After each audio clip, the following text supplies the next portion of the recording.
What's going on, everybody? This is episode 151 of Full Court Blitz podcast. I'm your boy Trez, with me today, J. Ferg. Yep. What's going on, bro? How you doing, man? Doing pretty decent, man. Trying to stay cool as best as possible, throughout the day. It's pretty hot out. It's pretty hot. I mean, it's better than what it was. Yeah. I ain't gonna lie to you. Yeah, I think, what, tomorrow supposed to get back up? Yeah. Hell no. I don't got no time for that. 93, 91, 91, 90, 92, yeah. Oh, hell. Yep. I would just start to enjoy it. Yep. So, was it this morning? Yeah, this morning. I think this morning while I walked out, felt it was like 71. I was like 71, 72. I was like, all right, not too bad, Mid 80s not too bad though, not scorching. But once they get to like 90, yeah, it's done. Once it gets to 90, dog. That's it. Count your days. Man, look. It be just straight sun. It's not like a humidity from what I be feeling, bro. At least where I'm at. Yeah, it's definitely humidity. Yeah.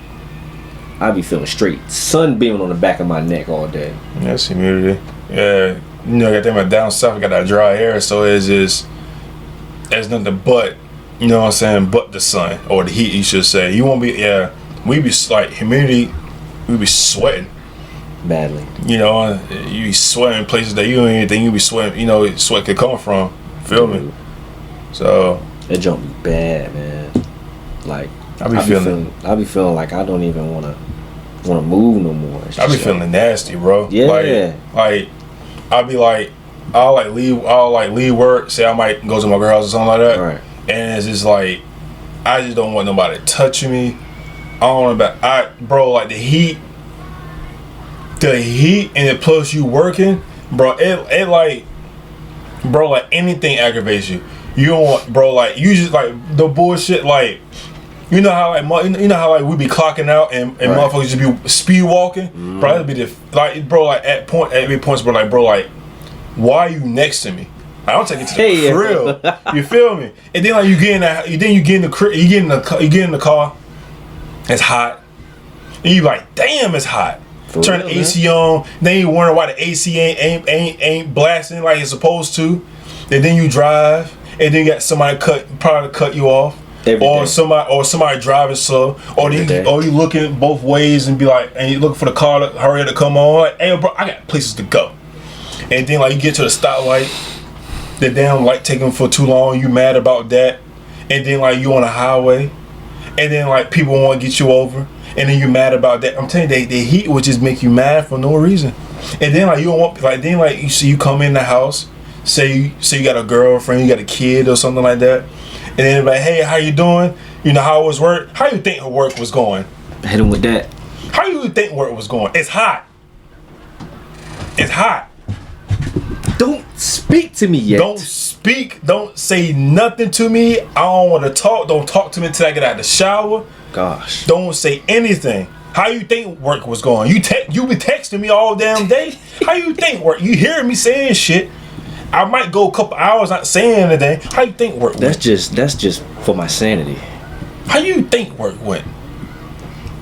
All right. Hey, well, what do you want for dinner tonight?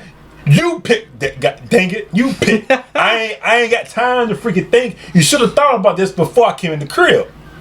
You should have thought about this. And don't ask me, do I want to go back out and get food? Because the answer is no.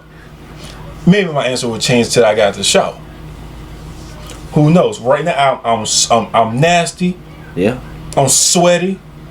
I'm exhausted. Don't ask me questions. Don't talk to me till I get out of this damn shower. And you better hope and pray I ain't gotta go to the gym, because you know that testosterone will be up. Yes, sir. It's gonna be something serious then if I gotta go to the gym. Be hot, mad, and built at one time. Motherfucker gonna be feeling like he could beat anybody up. Oh, you feel like Debo at that motherfucker, I'm telling boy. you. Don't ask me no dumb questions. How you think work went? How you think work was going? Huh? I drove an hour from Virginia to North Carolina. How you think it went? And I gotta deal with dumb asses. The whole time. Motherfuckers is impatient. Yeah. Man, good thing I installed a dash camera on my shit now. I need to do that. I did the front, I need to do the back. And I need to hide my the wires. So I'll probably get it done tomorrow. Maybe, yeah, because they gave me like a little flat bar thing. I can put the cords inside the, you know what I'm saying? So, yeah, it's pretty dope. Shit clear as hell, too. It records every time I'm moving. It gives me the speed. Yeah, it gives me the speed, the location. Oh, yeah, people's in trouble. You come in front of me, oh, you done. Oh, if you hit somebody, oh, I'm reporting that. It was your fault. Well, damn. Your insurance gonna be paying for that. And a matter of fact, the person that got hit, hey, I hope you got a water bottle on you. Pour it on you. Okay, it's an extra $5,000. And I hope you got some chocolate on you, because that's the extra about 15 to 20. You know what to do with the chocolate. You know what to do with the chocolate. That's the extra 15 to 20. Hey, bro. You better know what to do with the chocolate. If you don't, you better find out. Right. But I always keep a bottle. I always keep a bottle of water at all times. Just in case. What? I always keep a bottle on me. Matter of fact, I need to keep a yellow Gatorade on me, or a lemonade, something yellow. Yeah, man. You know. Mix it with the water or something. Right. You know what I'm saying? And then they really want to see it. I should wear like something white. Could be like, and then just motherfucker finna switch clothes after it happened. I just didn't wear white all the time. Golly. You never know. They better, sir, what that is. Oh, what you think it is? Yeah. Oh, okay. All right, we'll make sure we'll put that in insurance. Thank you. Let me get that extra. Hey, man. Your people's gonna be worried about you seeing you wear white all the time. They're like, what's up with dude? He feeling extra holy today? Ain't no holy. Just trying to get everything out before Labor Day. Cause you ain't supposed to wear white after Labor Day. Yeah. So that's something new for me. I didn't know that. Yeah, it's Labor Day. Yeah, you ain't supposed to wear white. Yeah, you ain't supposed to wear. Yeah, ain't supposed to wear white. And then like, what is it? New Year's? You're not supposed to wear. You're not supposed to wash your clothes. I think because you don't start your new year off. It's something like that. Something odd. You know how black people are. Sorry, folks, but you know how all these. Yeah, but you don't start the new year washing clothes, and Labor Day don't wear white. Damn. Yeah, I don't know why. Something new to me. No, not boy. I've been there. Yeah, I'll be like, I turn the washer on. My mom be like, "The hell you doing? Washing clothes?" Cause it'd be like, cause obviously work, school. Right. You bet wait about 3 days. I got no underwear. Well, sucks to suck. Damn. I'm gonna have to rewear the dirty shit. No, I might have to go to Walmart and get something. But then again, still can't wash it because you're supposed to wear. You're supposed to wash your new underwear, and Mm-hmm. Can't even do that. So what the hell am I supposed to do? Well, because I ain't taking a shower for about 2-3 days. Shit. Crazy. Very. Damn. Yeah. Gonna be me. Listen. That's some bullshit. Indeed. But anyways, man, we start fooling around with the folks, man. What we got for y'all is the AFC South Division. Last week we did the NFC North. Week before that was AFC West, and then before that it was the NFC East. AFC South, man. This is a division that you could say is probably the worst of all in the AFC. Yeah. Maybe second worst of all of football. What this division, man, is and not too long ago, this is a division that was pretty interesting. Mm-hmm. Just a few years ago, you had the Titans in the AFC Championship. Before that, you had the Andrew Luck era. Him going 10-6, and whatever. Mm-hmm. In between that, you had Deshaun Watson. They're looking promising with D Hop and JJ Watt and all that. And then the Jacksonville Jaguars, who were You know, like I said, it's getting ready, about 9 years ago. About 8-9 years ago, they were in the AFC Championship game against the Patriots, and it was looking like Jalen Ramsey now. Yeah, Blake Bortles, Blake Bortles and Leonard Fournette and them. Yep. Dang. Yeah. You know, flying. Yeah, for real. That was what, junior year? No, that was senior year? Yeah, right. Yeah, because that's the Super Bowl we went to go play. That's the one we played when we go play the Eagles. So yeah, I was out of that was the one. Yep.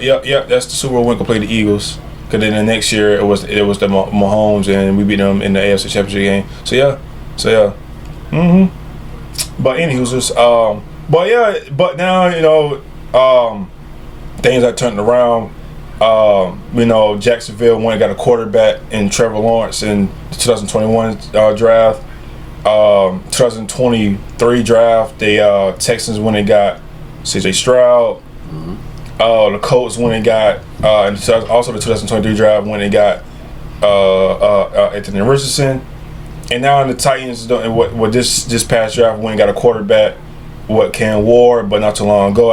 Before that, they went and drafted, you know, Will Levis and Malik Malik Willis. Dang, the man, I don't forget the man's name already. I surely won't think about him either. I ain't gonna lie to you. Yeah, it was he long gone. But anyways, this division been through some ups and downs for sure. Now lately it's been the Texans back-to-back AFC South Division champs. And this is the team we're gonna start off with. So in year 2, with the CJ Stroud era, also with D'Amico Ryans, they went 10-7 last season. You know, for his rookie year, you know, obviously, he had really good stats, which I'm gonna pull up real quick. You know, as a rookie, you know, he was doing so good, and he was actually in the MVP conversation until, you know, he was until he got hurt. And you know, he threw for 23 touchdowns and 5 interceptions. You know, as a rookie, and you thinking like, damn, like, you know, that's something good for a rookie coming off, especially with that team who we actually didn't expect to, you know what I'm saying, to be that good, especially on both sides of the ball. With, you know, Nico Collins becoming a really good wide receiver. Shout out to my Wolverine with Tank Dell.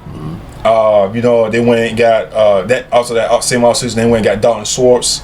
That I think in that same draft with CJ, they went and got Will Anderson. You know, you got one of the best corners in the game, and Darius Stingley Jr. So they went and got Danielle Hunter.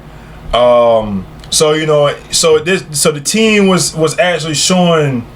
They were making some moves, you know, for this young Texan squad.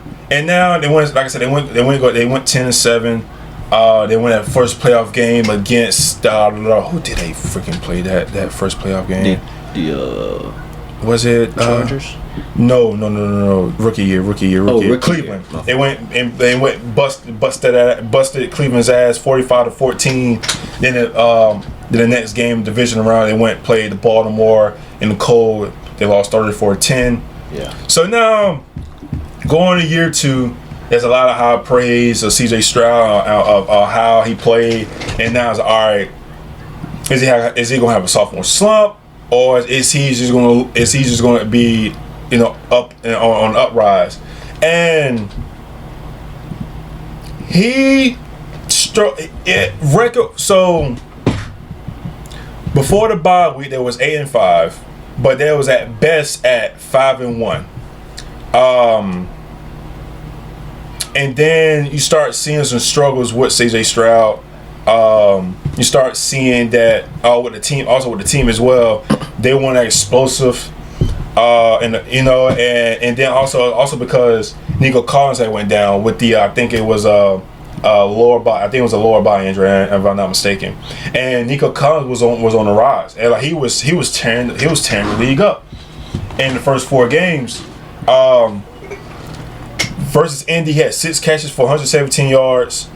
Against Chicago, he had eight catches for 135 yards and a touchdown. Against the Vikings, he had 4 catches for 86 yards.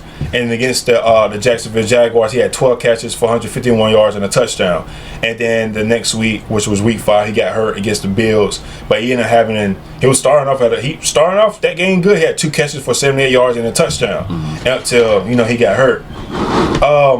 In a sense, then things weren't going as well. Offensive line, they was getting beat over the offensive line, and then the line wasn't really protecting Stroud as they should. He ended up having 52. He ended up getting sacked 52 times, and that was the third. I want to say that was at the third most in the league. I want to say,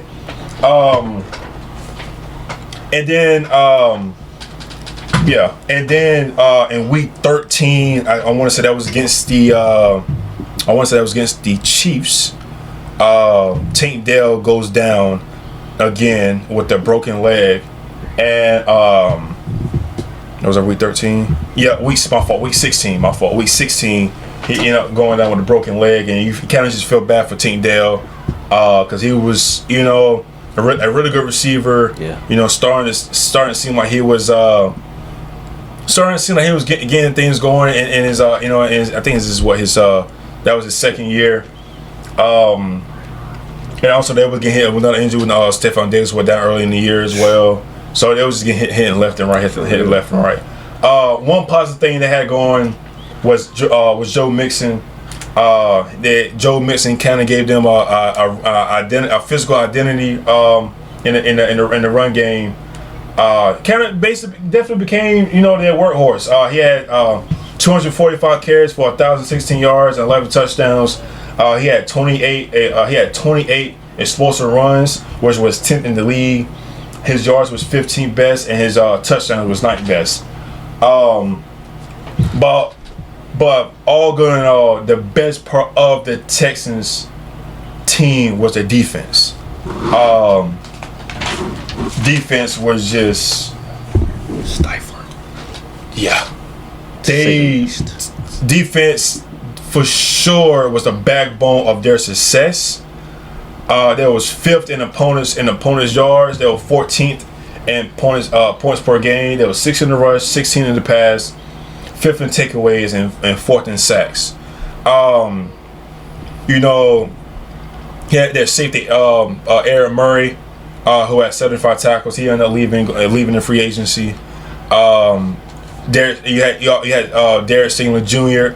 finally play a full season. He led the team in the interceptions with 5, and also with 18 pass deflections. Saw some good things. And Will Anderson Jr. He was second on the team with 11 sacks. He only played 14 games. And shout out to Daniel Herderman, still playing at a high level. Led the team with 12 sacks.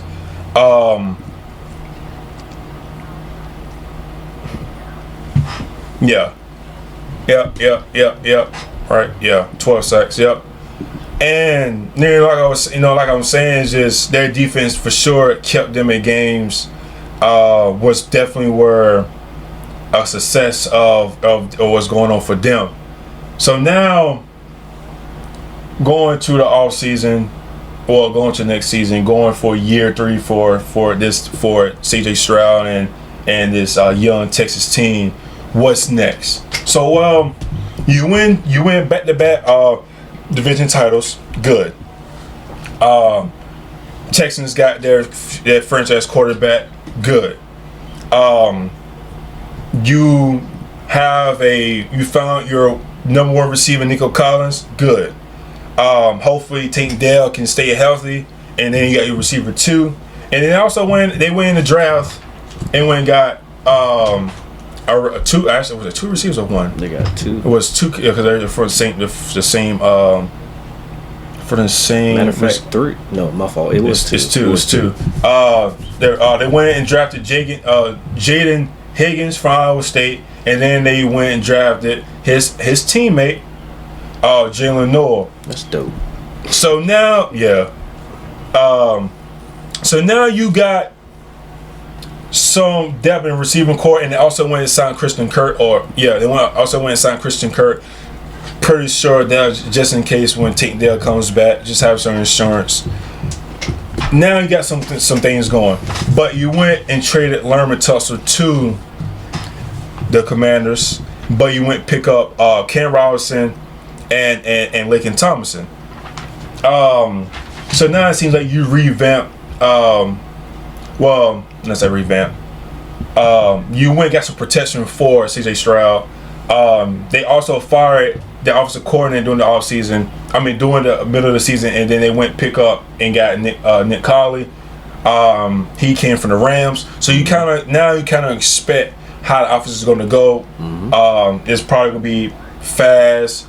I'm assuming this guy Nick is a very smart guy coming from that Sean McVay tree. Right. And if he does well in the next 2-3 years, it might be looking for him. Might be getting a head coaching job. So y'all look out for this guy. Now all the thing is you need to just make sure your wide receiver group is healthy, and keep the run game going with Joe Mixon, and then you also went and signed Nick Chubb. So now you got somebody that can now you got somebody like Joe Mixon who can run between the tackles and he can receive in the back, and you got somebody like Nick Chubb who can go between in between the tackles and get those tough runs and get probably in the goal line situations. You might be looking for him getting those touchdowns. Defensively, I think everything is all good for them. I think now it's just this step up. You went and go add CJ Gardner-Johnson, which is all right. You know, not bad. You got somebody as a vet, you know, and whatever. You know, and then you still got somebody like Jalen Petre. Am I saying his last name right? And you went and go get EJ Speed. So now your defense is looking well. You re-signed EJ Speed. Now your defense is looking really, really solid. You went and got Mario Edwards.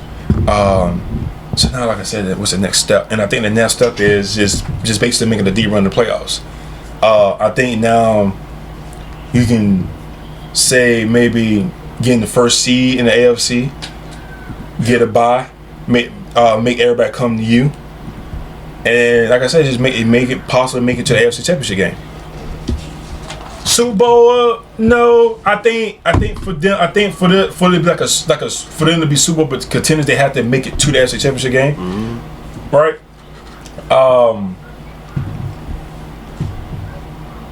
I would like to say is that I think it's the team that can be a 1 or 2 seed. I think you're gonna see an improvement from this Texas squad. I think you're gonna see a better version of CJ Stroud this year. I think this is the guy that's probably gonna throw.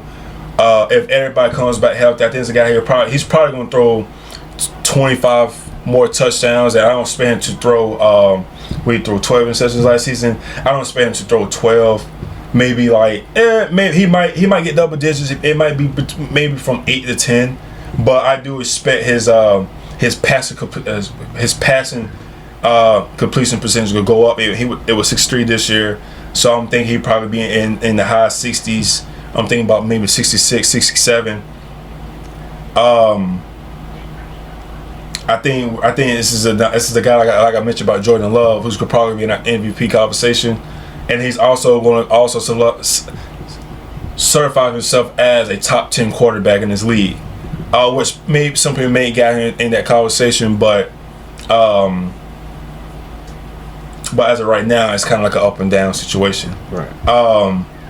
With that being said, bro, with this Texas squad and with this Texas squad and going with basically year 3 with CJ Stroud, man, what's your expectation on this team and also your overview with the team as well? This upcoming season, I will say, with Tank going down, I think it doesn't throw that much of a curveball into their overall expectations for me, because they got Nick Chubb, so now they have a 2-headed monster in the backfield. But I can't say receiver wise, because they do have a bunch of new guys in this system. Right. I'm not too sold yet on. Gotta stay hydrated. That's the yellow he was talking about. Damn. Oh yeah. Sorry, folks. But I'm not too sold on this group of receivers they put together per se. I mean, of course, Nico Collins gonna do his thing, but everybody else is pretty much, besides of Christian Kirk. I would count John Mechie kind of as a somewhat new guy. He doesn't play that much. I mean, of course, he pretty much knows your system, but he still would be like considered a young guy to me, even though he's drafted in 2022. Yeah, but, I mean, he had battled cancer, so yeah, he's going through. Yeah, so you know, it probably took him some minute, but yeah. Yeah, he's going through a good amount of you know, off the field troubles. Hopefully, he gets through that. But yeah, to my point here. I don't really have the utmost faith in this receiving core. Of course, Nico's going to do his thing. If really what he could do is what he did last season, really just spam Nico a whole lot. Just throw it to him a whole bunch. And then just have Christian Kirk kind of, you know, fill in some gaps here and there every now and again. I can't forget they got Justin Watson too. Right. I can't forget that's a good pickup. See, I thought Justin Watson was a tight end, but they got him as a... They got him as a receiver. I guess you could do both. Yeah, because I mean, you got to think about maybe or maybe not, because you was looking at him what Kansas City, it looked like he was lining up in a tight end spot. Yeah. So I mean, I guess he's big enough to where he can kind of between. Yeah. But yeah, I think what would help this squad right here is this, like you said, this O-line bolstering up, getting Cam Robinson, Lincoln Tomlinson. Both coming from, you know, O-lines that are pretty good. I'll say myself, those guys are pretty good. Vets, nonetheless, too. So I feel like they will be able to communicate thoroughly with CJ, which he's one of, I think, the top guys in terms of controlling his line. Last year, I'm not gonna lie, I don't know what happened last year. It was just it was just terrible. But I think this upcoming year, I mean, I wouldn't say he has the same quality after losing Laramie Tunsil, but he will have, I'll just say, more experienced guys. So I think they'll be able to work something out there as far as the offense. And then Tank going down, we don't know when he's coming back, bro. At this current moment. Yeah, he had to get another surgery. Yeah. So I guess they cleaned up everything that was going on. So they don't tell him when he'll be back. Yeah, man, that's a lot. That's a lot as far as the offense. But Nick is here. Currently, Joe Mixon's down. Damian Pierce is down. Nick, at this point, is going to get your first team reps, which I think will be better for the team. From what I can see it, that'll be better. So when Joe comes back, you know, he already know what to do. They're just going to plug everything in, get them going. They're going to be up and going from there. So I think the offense this season will be a little bit more dynamic, but it's just those uncertainty with those injuries right now. You got to kind of plug everybody in and get them in where you can fit them in. We're going to see how that turns out. As far as the defense, I mean, we already know about the defense, bro. They just one of them ones, bro. As a unit, this defense, and then you add C.J. Gardner-Johnson, we could say arguably one of the top safeties in the league. I think that just helps to boost this defense overall. I mean, and then you go and draft Jalen Smith as a corner. You get him in the 3rd round. You get Jalen Reed in the 6th round. You go get Arthur Mollett from Baltimore. Traymon Smith from Denver, Nick Neiman from Chargers, EJ Speed, like you mentioned, he's a linebacker coming from Indy. Darrell Taylor from Chicago. So they got plenty of new guys that's coming in for depth. They pretty much keeping most of their starter guys like Henry. I could not pronounce his last name. Yeah. You know who I'm talking. Big. 2-0. I hope I'm pronouncing his last name right. Dude is a dog. You still got Al Shire. You still got Christian Harris, Daniel Hunter. You got Fatakasi. Now you got Tim Settle Jr., Will Anderson, Stingley Jr. I think is a star, bro. I think he's a star. Yeah, he got paid. Yeah, Well, boy's did he a get star. paid? He drafted in 22, so yeah, more than likely. I think he got paid this offseason. Yeah, so that'll be going into his fourth season? 22, rookie. 22, 23, 24, 25. Yeah. So, yeah, they still got their boys. Kamar and Lasser are still there. They got Jimmy Ward, but currently he's injured too. Yeah, he's coming from San Fran. He's a good piece also. So I think this team, can't forget they still got Derek Barnett. He's injured too. So they got depth. It's just a factor of keeping everybody healthy. That would be the main thing for this squad, and then just plugging everybody in once everybody's get back from their injuries. As far as defensive expectation, I expect great things yet again this season. Last season they had Yeah, he got paid. He got a 4-year, $90 million. Yeah, as a unit they had 49 sacks. So I ain't gonna lie, I expect the same thing this season. Well, maybe more. Yeah, if not more, because you have the depth to do so. I wouldn't see why not. And as far as your pass defense, I expect it to be better, because now you got C.J. Gardner-Johnson. Hey, bro, not only lost it, but he can get you a pick. He can get you a pick here and there. So I think you guys will be leading into this next season a lot better. We're just going to depend on this O-line. I think that's where it's going to do for me, which is going to lead to my prediction. It might throw you off. What happened? No, I was just looking at Deshaun Watson's contract. Oh no. Damn. Yeah, he's whopping. No, it ain't that. Bro, they can't get rid of him until 2028. That's crazy. No, 2020. Yeah. Bro, look at his dead cap, bro.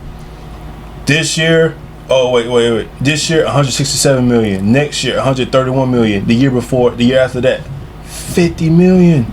50 is crazy as hell hell. no. This boy is, dude.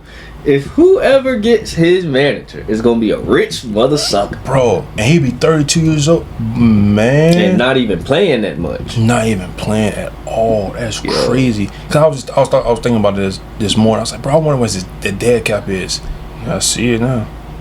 Yeah. Anyways, go ahead. That's some crazy shit. I can't say that. Yeah, you can't cut the dude. That's crazy. So starting off, let me change this one game, because now that I think about it. So before the bye, I got them going 3-2, losing to the Ravens and the Bucks, or Bucks and Ravens. After the bye, I got them going 8-4, only losing to Broncos, Bills, Chiefs, and Chargers being the last one. I don't see them losing any division games this season. Last season, I think they only lost one division game, and that was to the Tennessee Titans in Week 12, 32-27. Yeah, that's tough, right? But I don't see that happening this year. I'm gonna get to Tennessee when I get to Tennessee. But yeah, I don't see that happening this year with this squad right here. I have them 10-7. I got them 11-6 overall. That's going into the playoffs 11-6. Mind you, this is with me not knowing if Tank is gonna come back, early, mid-season, late. This is just going off of who they have right now as a unit.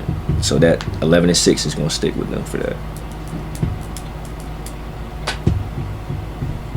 All right. Week 1 they're at Rams. Week 2 they have the Bucks. Week 3 at Jacksonville. Week 4 they got Tennessee. Week 5 at Ravens. Week 6 is their bye. Week 7 at Seattle. Week 8 49ers. Week 9 Denver. Week 10 they got the Jags.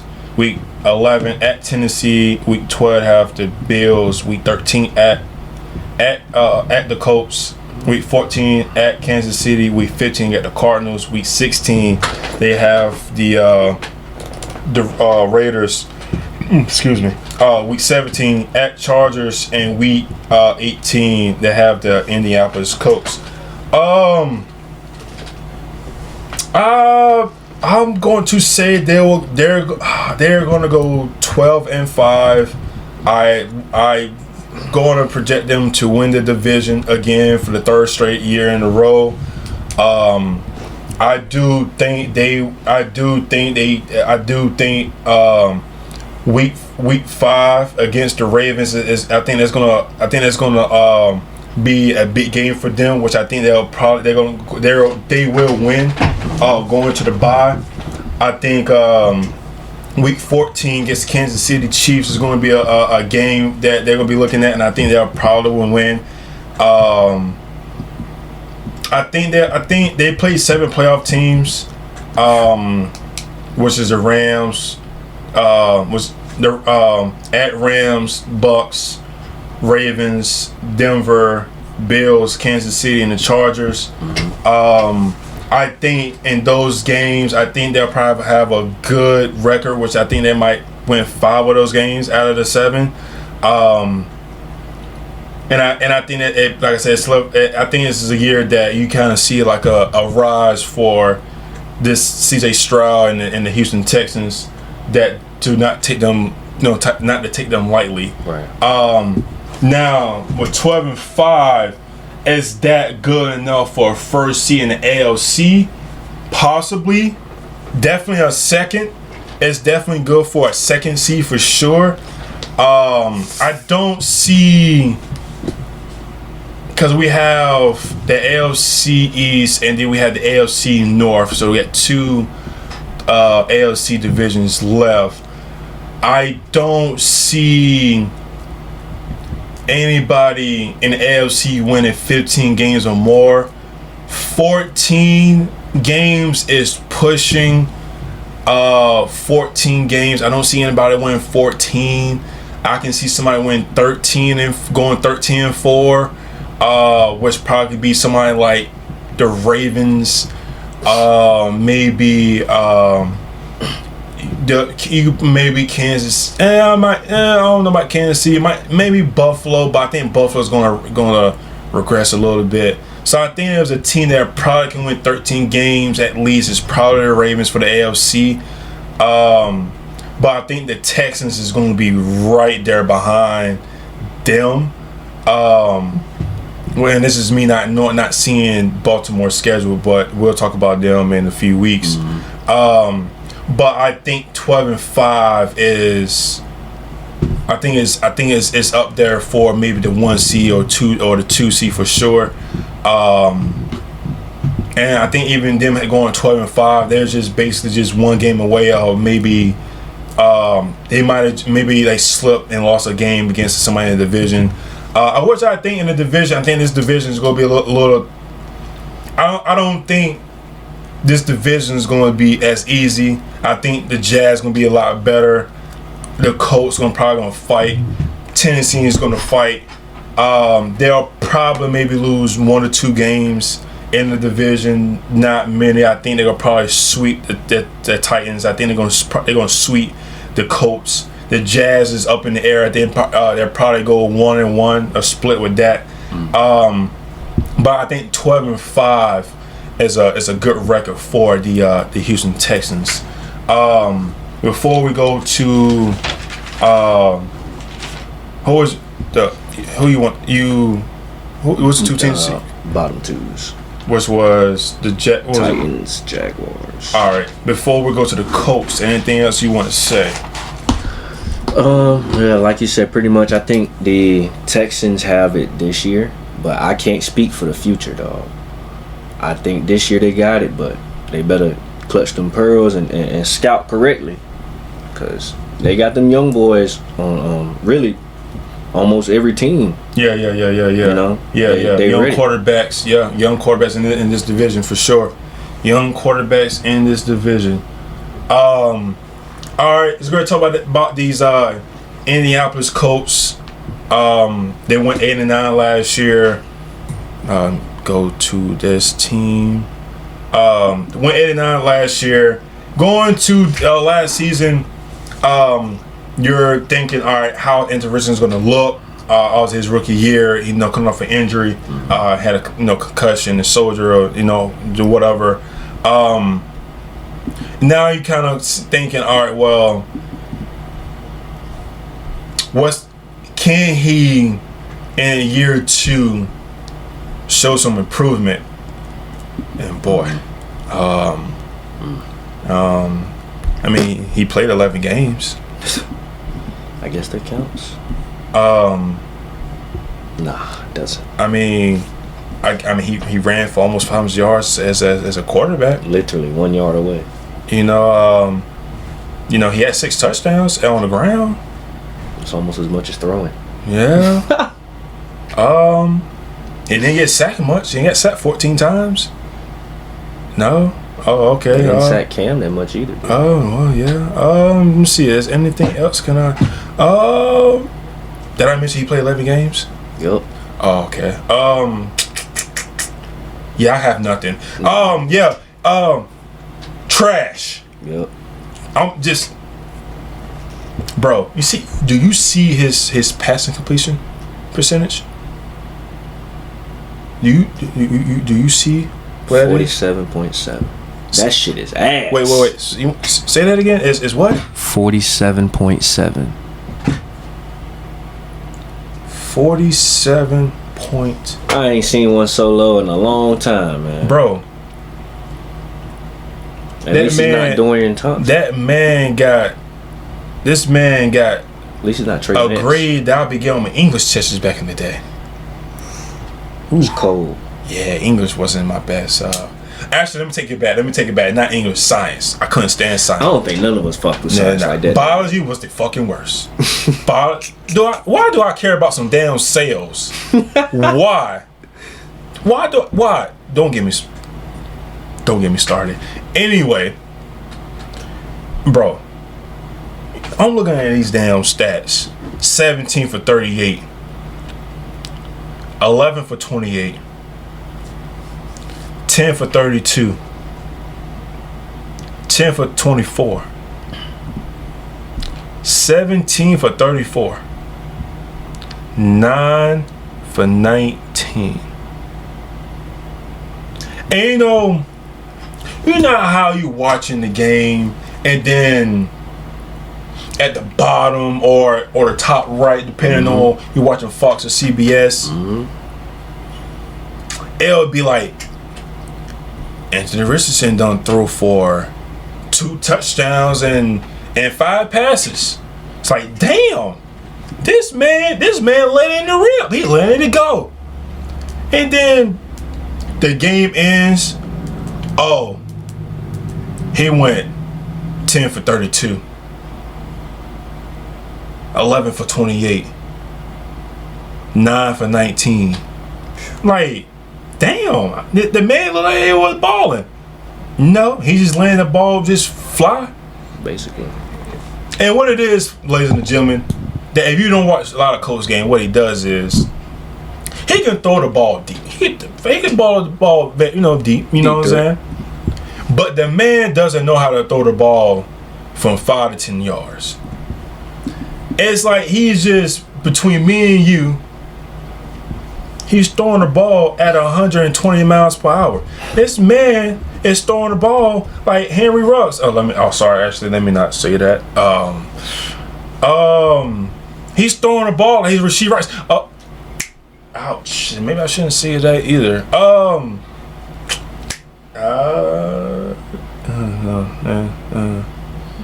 The man think he's Paul Walker. Actually, let me not say that. I was just thinking that. I was just thinking that. I swear to you. Damn, let me be quiet. Too fast, too furious. Shit.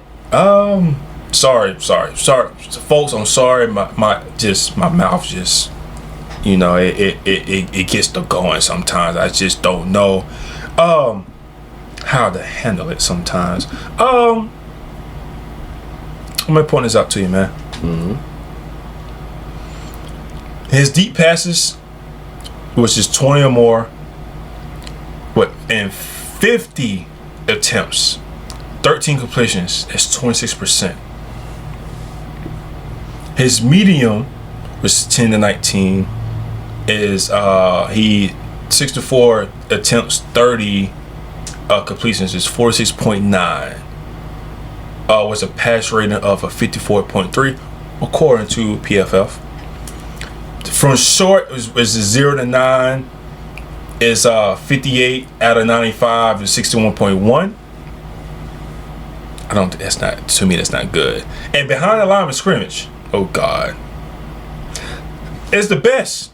25 for 27, 92.6. So of course, you behind the line of scrimmage. Of course they're gonna catch that. I love PFF. I love this. Deep left, 23.8%. Deep center, 33.3. Deep right, 23.5. Short left, all right, 55.2. Short center, 68.3. Short right, 56.0. Behind the line of scrimmage on the left side, 100%. 6 for 6. Behind the line of scrimmage from the center, 93.3. And toward the line of scrimmage on the right side, 83.3. 5 for 6. Yeah, well, yeah. Well, yeah. That's just being nice. Yeah. Trash. He can't, like I said, he can't throw the ball very deep. Well, he can, but it's just not accurate. Just not accurate. It's not. Outside the left, 5 for 23, 214 yards, 1 touchdown, 1 interception. And I think that's 20 yards or more. 10 plus, 8 for 18 on the outside. Like I said, outside the left. 8 for 18, 149 yards, 2 interceptions. From zero to 9, 16 for 29, 116 yards, 1 touchdown, 1 interception. Between the numbers, 20 plus yards, 4 for 12, 172 yards, 1 touchdown, 2 interceptions. Oh, let me go down. 10 for 19, 18 for 34, 374 yards, 1 touchdown, 2 interceptions. Oh, 0 to 9, 28 for 41, 276 yards, 1 touchdown, 1 interception. Like I said, we mentioned. And let me go from the outside right. 20 plus, 4 for 17, 130 yards, 1 interception. 10 yards to 19, 4 for 12, 54 yards, 1 touchdown, 1 interception. From 0 to 9, 14 for 25, 126 yards, 1 touchdown, 1 interception. So ladies and gentlemen, I think y'all get the message. Get it. This is the guy that only started 1 game in started 1 year in college. It's crazy work. He became what was it? Number 5 overall pick. Yeah. Number 5, right? Number 5. Mm-hmm. Number 4. My fault. Number 4 overall That's pick. Even worse. In the 2023 draft. And the Colts needed to get a quarterback. They were desperate, and they just like, we see this guy that's 6'4", 250, kind of like Cam Newton-ish, and they're doing it based off his talent. Cool. Question: who was his backup quarterback at that time? Was it Gardner? It was Gardner Minshew. I think it was Gardner Minshew. I want to say. Gardner Minshew's not a bad guy. No. But you just need somebody else to kind of teach him what's going on. And in my personal opinion, he should have sat out. He should have. He should have sat. They shouldn't play at all his first year. But anyways, ladies and gentlemen, what I'm getting to the point is, not trying to bore y'all to death about Anthony Richardson. This year is a make it or break it year for him. Because they went and got his replacement. Daniel Jones for 1 year, $14 million. Now, Trez. Well, why would they pay a backup quarterback $14 million for 1 year? Well, people, I will let you know why. Because they know that his ass is not going to be playing for long. So, of course, you get somebody like Daniel Jones, who, for a white guy, no offense to my white people, he got some legs. He can run. He got wheels. He got wheels. They don't call him Vanilla Vit for no reason. Mm-hmm. We're not going to call that man that. That's disrespectful. I'm not doing that shit. Well, I mean, yeah. All right. Oh, sorry. I don't call him that. I just call him Daniel Jones. Yeah. I call him what his mother calls him, Daniel Jones. Not Danny. Not Danny Dimes. Not Danny Jones. Not DJ. No, boy, you ain't black. call you Daniel Jones. All right, yeah, that's backup. And then you remember that talk we had not too long ago. You know, what was that? Our hot takes. And remember I said that that Daniel Jones probably be starting by week 4. I think I said that. Oh, sorry. Let me up that up real quick. He's gonna be the week 1 starter. You did say that. He's gonna be the week 1 starter. He's gonna be one. This man Anthony Richardson is already hurt. Oh, let me say not hurt. He's recovering. From being hurt. From being hurt. Yeah. Now, Daniel Jones, this is hey, my guy, like Sam Darnold last year. Get paid, my boy. Go get paid. Now. Daniel Jones is gonna fuck him at some point. And you know what? You also know what they went to go did. You know what they did in the draft? What they do? They didn't want to go draft a quarterback. My guy from Notre Dame, Riley Leonard. Okay. Oh, trash, but Riley Leonard, ain't he the guy that came from Duke? Oh my God, yes. He is. Yeah, you know what he did at Duke? He ran. Oh, but Trez ain't he like a kind of solid quarter? 6'3", 216. You know, not bad. But boy, I ain't gonna lie to you. Not only Anthony Richardson done lost his job, and not only Daniel Jones probably gonna play a few games, but I think that the person we ain't talking about is Riley Leonard. And I think this is the guy that is probably gonna be their future starter, probably by the end of the year. You're probably gonna start by the end of the year. Whew. Just saying. But other than that, you had Jonathan Taylor still showed that he can run the ball. 1,431 yards, 11 touchdowns, 102.3 on average. The receiving core, I think the receiving core is decent. I like this young squad with Michael Pittman, with Alec Pierce, Josh Downs, and Adai Mitchell. I think what Adai Mitchell, obviously he didn't have a good year last year. I think he only had like 23 receptions. But I definitely would like to see more production from him. And I'm hoping the ball can get in his head. And it's probably not his fault. It's because they had the inconsistency of the quarterback position. But I think that once they find like a stable quarterback, I think you'll get more touches from him. Just got somebody like Michael Pittman who can hit you over the top. Josh Downs, same thing as well. And then Alec Pierce, man, who I think he led the team in receiving, I am mistaken. Who led the team with 69, well, in yards wise, yes, right, and touchdowns. But I think overall, they can get a quarterback and stay there. I think this is a team like how we look at the Green Bay Packers with that depth of receivers. I think the Colts is the same way. I think they got talent. They definitely got the talent, and then they went to go draft Tyler Warren, a really good tight end, second tight end that's drafted in this draft class from Penn State. You get a guy that's not really good at blocking, but he can do everything else. Very versatile. I mean, you saw in times with Penn State, he's in a wildcat formation, kind of looking like Travis Kelce-esque.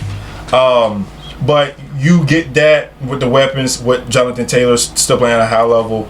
You do lose 2 guys in your offensive line in Ryan Kelly and Will Fries. Yeah.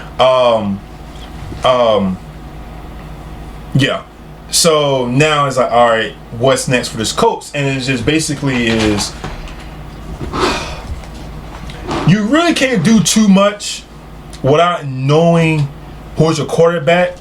Your defense was mid. They were 24th in allowed points, 29th in total yards, 30th in the pass, 21st in the rush. It was top 10 in takeaways, right, number 9, and they had 26 sacks. The defense regressed a lot, especially in the pass. So they need to get better in the pass rush. The secondary needs help. You need linebackers that can cover, and like I said, you need a consistent edge that can cause pressure. Yeah, Kwity Paye, shout out to my guy. You know, Wolverine. What's up with my Wolverines, man? We popping out, man. We popping out. Oh my Lord. He led the team in sacks with 8. He still got DeForest Buckner still playing at a high level. 60. He had 6.5, and then you got Latu, the rookie, with 4 sacks, and Now with Latu, I think you want to have a good second year, kind of lead the pass rush, because I think they drafted him before Jared Verse. So now he needs to step up. But first things first, you need to figure out your quarterback situation for sure. And you don't figure out your quarterback situation, and Shane Steichen, you looking like you might be getting fired. And and now it's like, all right, well, now Trez, didn't Jim Irsay passing? He ended up passing away. RP to him. Yeah. And he have his 3 daughters. Which is basically taking over the team. The oldest daughter, then Carly, is basically the COO of everything. So basically, she's just taking it off of like money. She's basically taking care of the on the field situations. The other daughter, and then Casey, is basically taking care of the marketing standpoint and the planning. And then you got I think her name is Kellen. She's basically taking care of the mental, the branches, and the foundation stuff. Gotcha. So you have the daughters taking care of the teams, is staying in the family, and hopefully with them, I like to see success from the women's standpoint, and hopefully they can start some type of movement, something new going on, and kind of just kind of have like a rebrand kind of sort of. With that being said, bro, what's your thoughts on these Colts? I'm gonna be honest with you, man.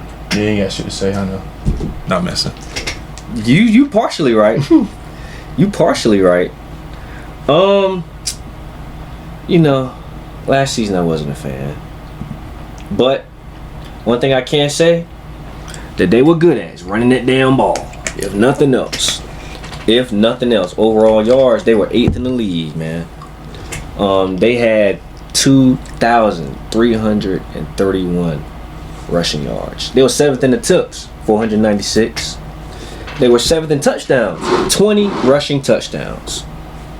But to the contrary, guess how many passing touchdowns they had? 20. 20. They matched rushing with the fucking passing. They were 25th in passing touchdowns. Guess how many picks they had? 19. 19. Correct. Those dudes were 29th in the league. So to speak, right? You go sign Daniel Jones. There was nobody left. Bullshit. I don't care who else you could have got. You go sign Daniel Jones. You might as well go and got Colin Kaepernick. At that point, bruh, tell me what better you expect to do with a young receiving corps that's up and coming with Daniel Jones, the guy that struggled to throw the ball in New York. I mean, and we seen his last season training camp footage. Overthrows like a motherfucker. Off target. He's better than Anthony Richardson. A little. He's a little bit better. He can throw a little bit better. He ain't been in the league for year 5 for Daniel Jones? Year too long. If I'm being honest. Year too long. That's some bullshit. If I'm being honest with you. Y'all go sign it. Y'all give him all this money, which I get it. It's like you don't have that many options. Did y'all not want Aaron Rodgers? That would have been a better option. That would have been nice. That would have been a better option. I pitched for that. Yeah, like who wouldn't? Oh, Daniel Jones, you're not trying to do nothing with that. I pitched for that. I thought Aaron Rodgers. Yeah. I get it. He wouldn't fit with your overall scheme, which is run heavy. But he would balance out your offense too. And could you imagine with these receivers? Dog, they would have they had 3 of them over 800. You probably have 2 of them over 1,000. That would be crazy. Crazy work. Crazy. Like, come on, bro. Adonai Mitchell, he'll probably have more than just 312 receiving yards. Like, bro, you will open up the run game even more. And bro, I was just about to say that. I mean, we probably Jonathan Taylor probably would have 1,500 yards. Exactly. He was at 1,431 with 11 tugs. You can go crazy with that play action. Dog, you wouldn't even know what to do. You don't. At that point, Rodgers, yeah. Rodgers be looking like 2014 him. He would have a threat back there with Jonathan Taylor, but Yeah, right. I regress. You're stuck with Daniel Ash Jones. Yep.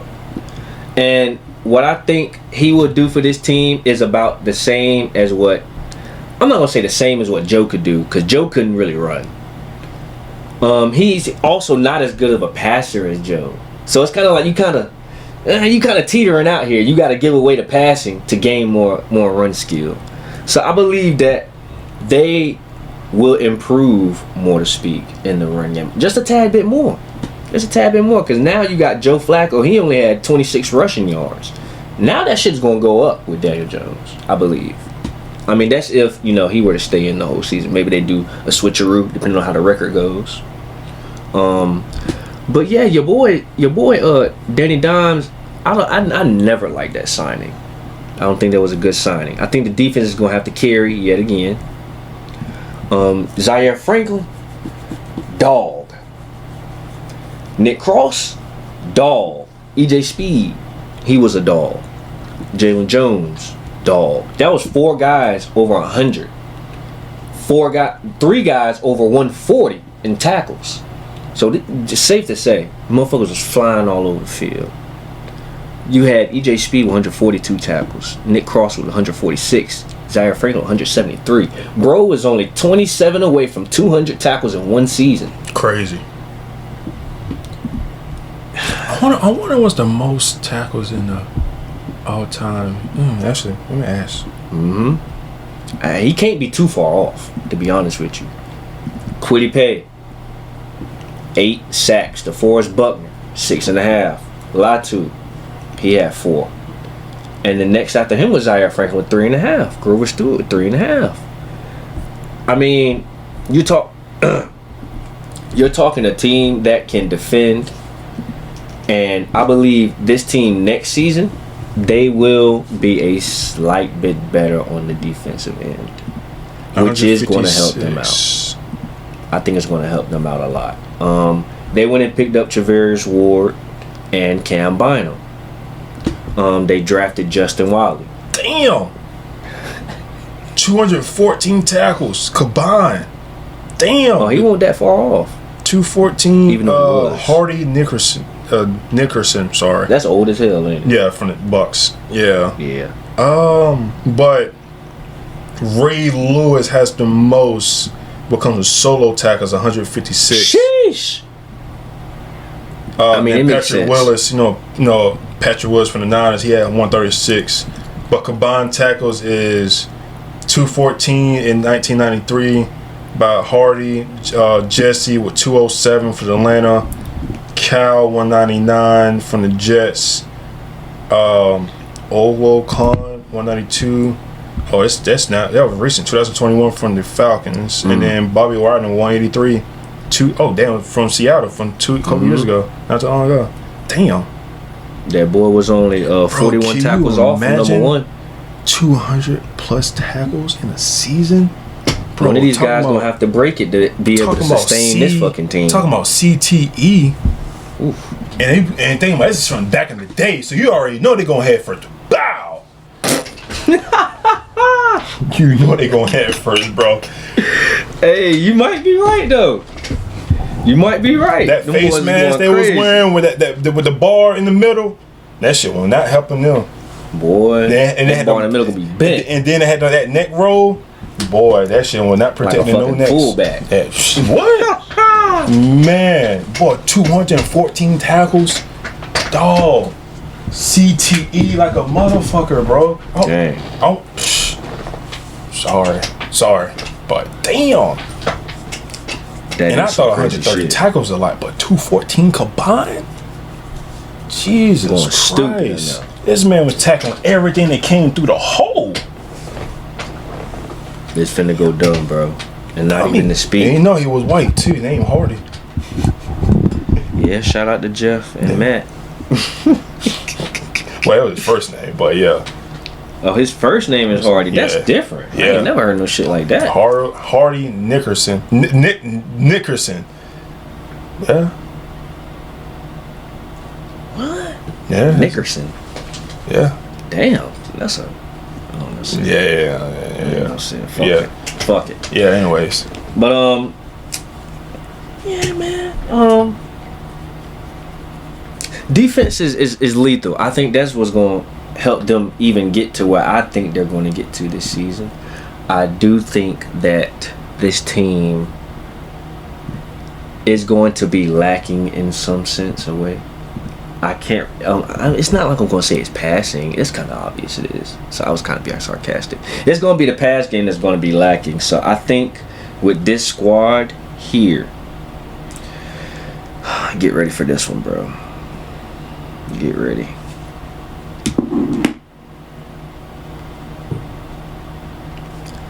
I got him with 10 losses, bro.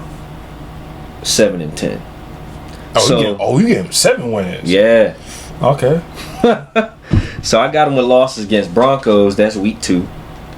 I got him loss against the Rams in week 4, Chargers in week 7, Steelers in week 9, and my bad, I skipped Cardinals. I got a loss against the Cardinals in week 6. So that makes them 5-5 before the bye.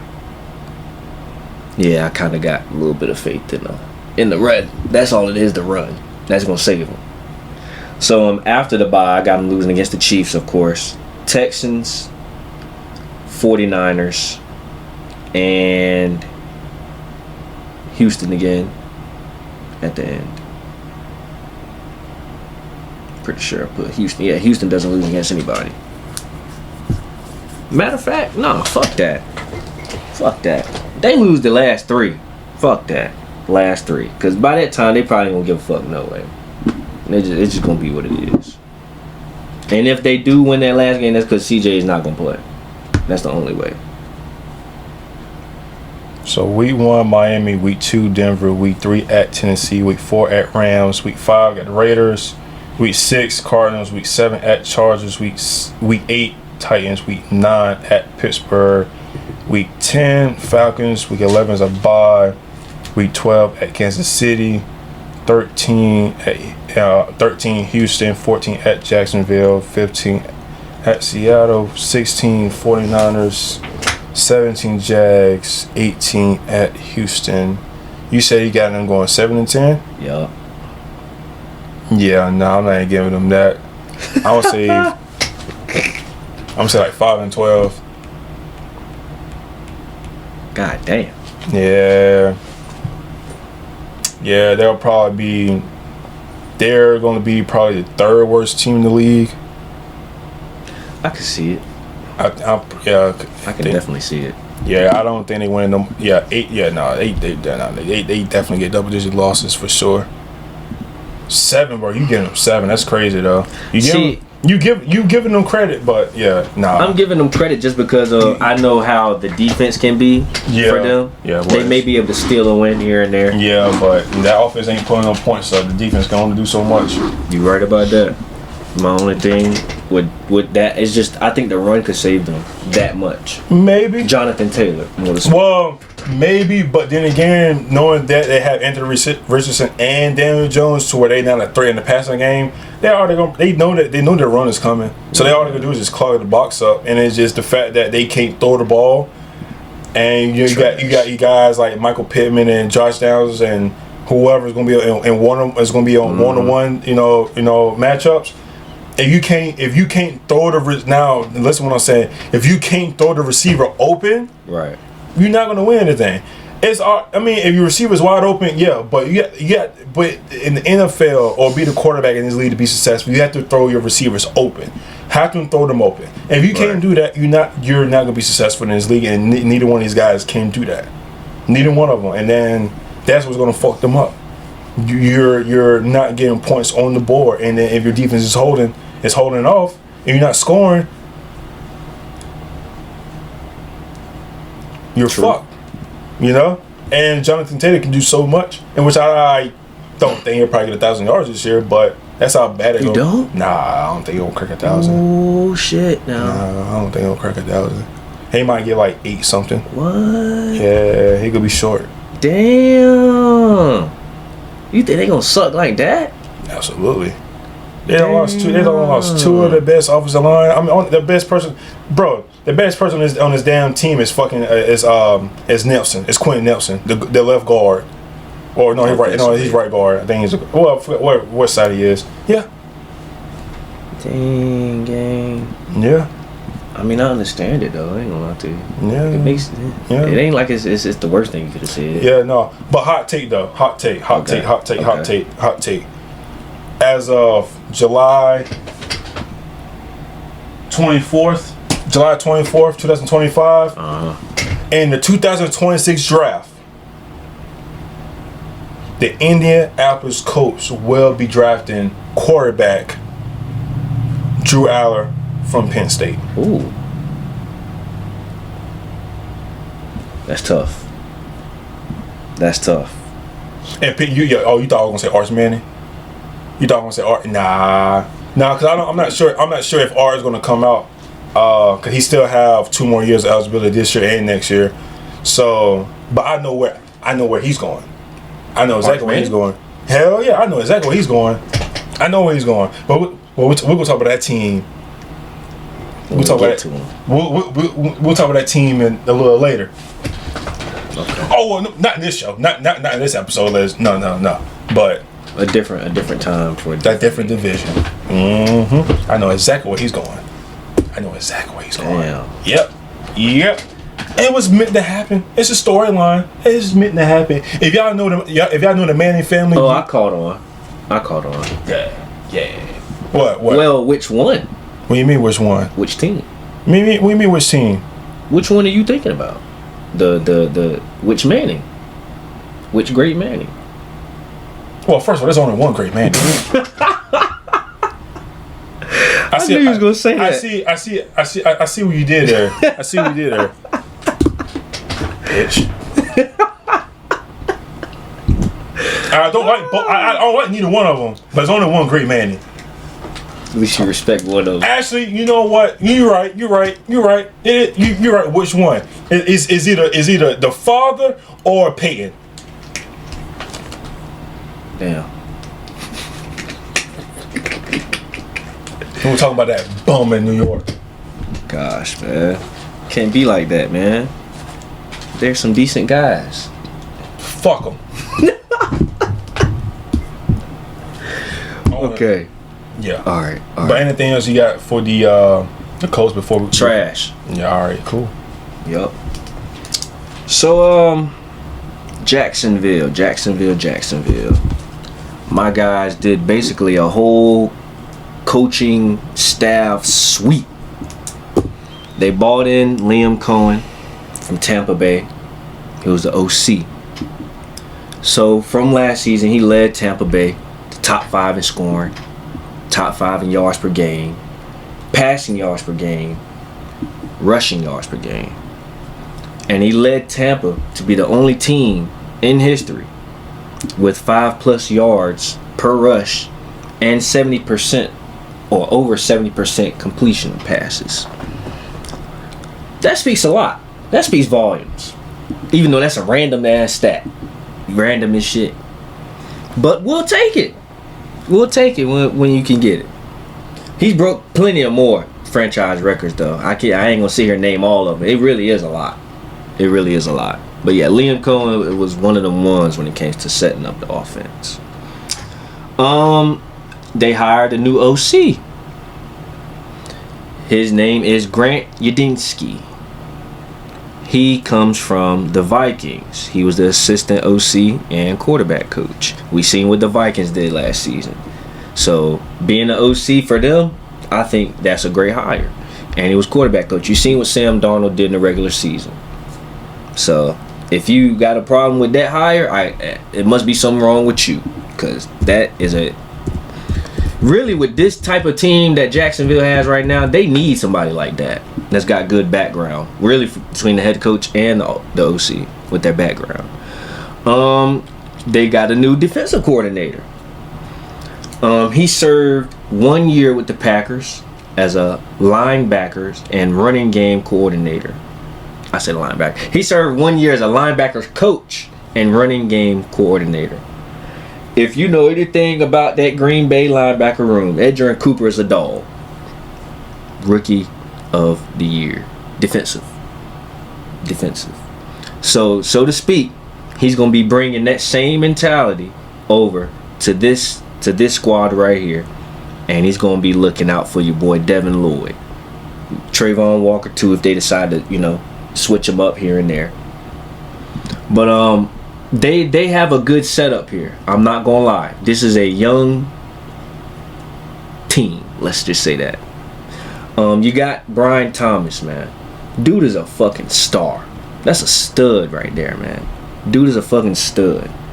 He ended his season with 1,282 yards.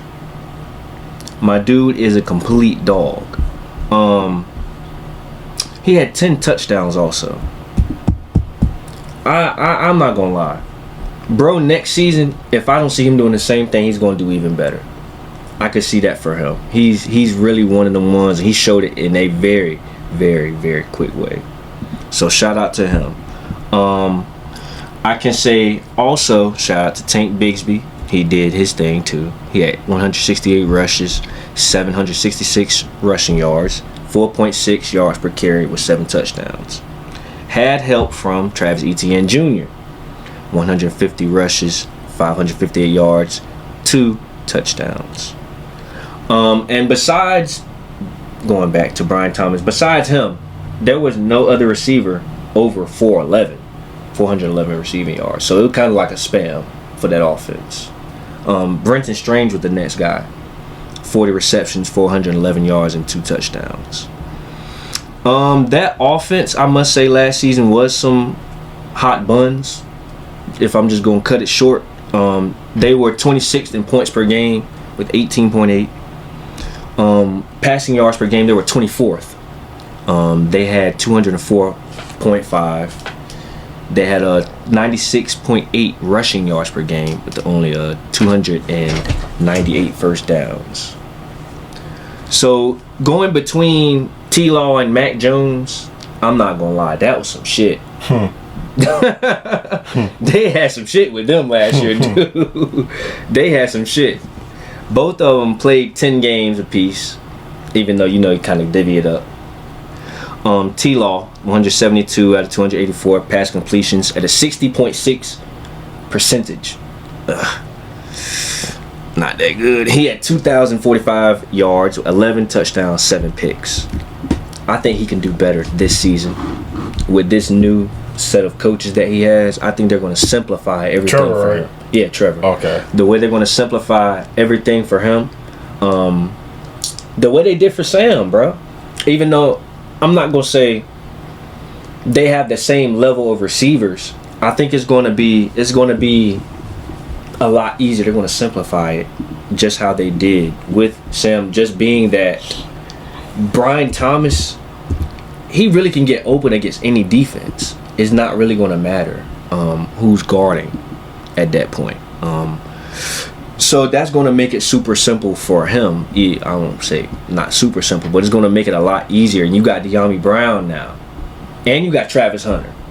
Depending on whatever side of the ball they want him to put him on, But that's 3. That might be the best young receiving core right now as a unit. Top 3. That might be. I'm not gonna throw Travis and say he's like number 1, 2, or 3 because we haven't seen it yet. But he definitely is up there. And they still got Parker Washington, Austin Trammell, and Joshua Cephas. You still got Brent Strange, Johnny Munt. He came from Minnesota. I think that was a good pickup. You mostly got most of your guys still on offense. They dealt with injuries this season too. You had Christian Kirk go down with a broken collarbone. He only played 8 games. You had Evan Ingram only played 9 games. He had a torn labrum in his left shoulder. You had Gabe Davis Most people probably forgot he was even on the fucking team. I forgot about him, bro. I ain't gonna lie to you. Dude played 10 games. He had a torn meniscus.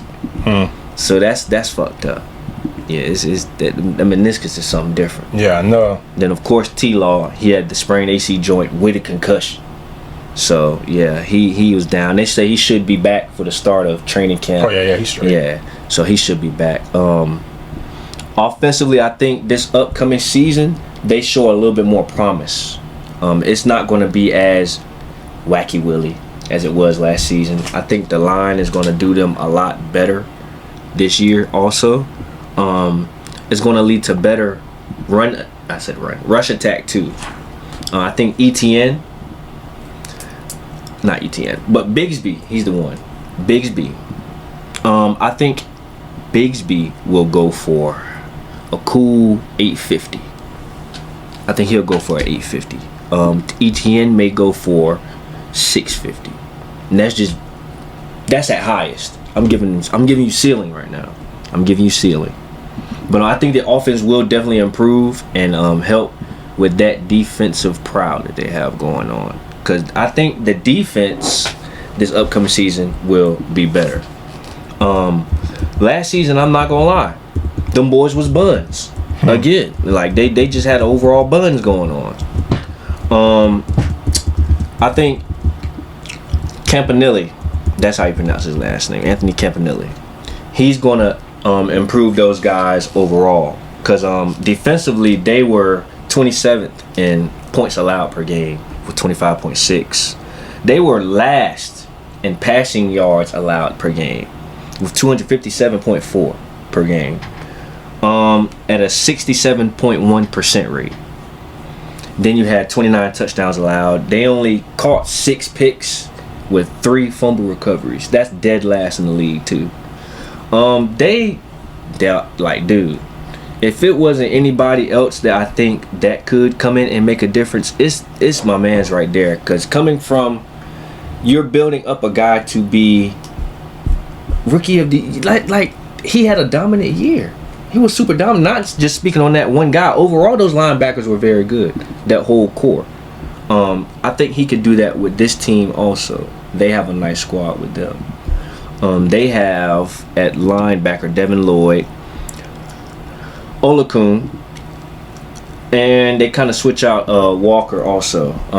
I think that would be the best way for them to operate, to go through those guys. And Lloyd, I think he's going to have another dominant year, if not even better this season. He's going to have a better season than last year. They were bottom ranked in mostly everything, bro. They were struggling. They were struggling real bad. But they picked up the safety, Eric Murray from Houston, Jordan Lewis from Dallas. You go get Emmanuel Ogba, he's a defensive end. You get him from Miami. And then you get Dwayne Smoot also. You got Travis Hunter. We don't know what side of the ball is going to play, really. They may switch it up, being situational. Yeah, they said he's going to play a receiver. He's going to play a receiver, then he's going to have some packages for corner. Okay. Cool. That's even dope right there. You got Caleb Ransall in the 3rd round. And I'm not going to forget this guy right here, Dennis Gardeck. They got him from Arizona. He's injured right now, but that dude is a difference maker. Whether people know it or not, watch out for him when he becomes healthy. That dude is a problem, bro. I'm not going to say if he can get minutes off the rip as soon as he gets healthy, but when they plug him in, you will see a difference. That dude is a problem. He's an enforcer. He gets through there. If you go back and watch his highlights with Arizona, you will understand why I'm telling you this. He was a straight dog. When I say straight dog, I mean pure T fucking animal. He got through, and I think, bro, at one point in time, I was looking at him like he was one of the best in the league. I mean, and of course, that was to me. That was when we played against them a few years ago, as in Washington played against them. He was breaking through the line like it won't shit, and that really put a eye on him for me. But yeah, this defense, they got Eric Armstead. He's going to be moving back to defensive tackle this season, so he's going to have a bigger impact this year. Coming from last season, he had a impact, I want to say, but it wasn't that much. He only had 29 tackles, 3 for loss, and then 2 sacks. That's not really that good for him. We know what he did in San Fran. He's definitely a difference maker. Him going back to D tackle this year, I think they will be more of a run stopping team this season. So they're going to definitely be able to go up the ranks with that. Going down to their prediction, regardless of what I just said, I got them going 6-11. Being just because everybody's so new, I'm gonna give them time to gel. I could have gave them more wins, but I think this season is better than last season. Going 4-13, shit, you get 2 more wins. I got them losing against the Bengals. I got them losing against the Texans, 49ers, Monday night game against the Chiefs, the London game at 9:30 against the Rams. That makes them 2-5 before the bye week. After the bye week, I got them going 4-6, losing against the Texans, Chargers, Cardinals, Jets, Broncos, and Colts. So yeah, I think the team still does better, and they show promise, but everybody's still so new. I'm gonna give them time to gel. Next season, I think will be a lot better for them. All right. Yeah, I feel bad for Trevor Lawrence. Rookie. You have Urban Meyer. He ended up getting fired in the middle of the season, and then you get an intern. So that's 2 head coaches right there. And then you go into your second year, they hired Doug Peterson, and then now he lasted 3 seasons, I want to say, and now he's basically, he's on to his 4th head coach in what 5? This is what year? So year 5 for Trevor? If I am mistaken. Pretty long. Year going into year 5. You going to year 5. You already have 4 head coaches in 5 years. It's fucking crazy. Crazy. And you gotta give him some slack, because you're not gonna have any success with those type of changes, because you're not really learning. Mm-hmm. It's not nothing. You don't have anything stable. It's not something consistent.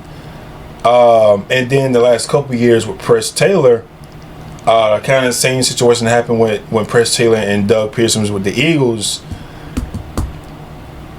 The play calling wasn't good, and that's what led up to them guys getting fired from with the Eagles, and then all they carried on with them coming to the Jacksonville Jaguars. And now they bring in Liam Cohen, who came from the Rams, came from the Bucks. Baker Mayfield had career high in numbers with Liam. You kind of expecting that to happen with Trevor. And it seems like Liam knows what he's doing. I'm pretty sure Liam's going to be doing most of the play calling, which I think he should. Let him worry about the offense. And I think that with this offense that he got, with Trevor, with Tank, with Trevor, Etienne, with Travis Hunter, with Brian Thomas Jr., and then you have a good tight end, Strange. I think you got some type of. I think you have an identity, but you don't know yet until it happens. But you kind of can see where they're gonna go at. You would like to have Trevor to throw the ball over the top. You got somebody like Brian Thomas Jr. and Travis Hunter that can catch those contested passes. You went got Demonte Brown from the Commanders, who's going to be an in between guy for him.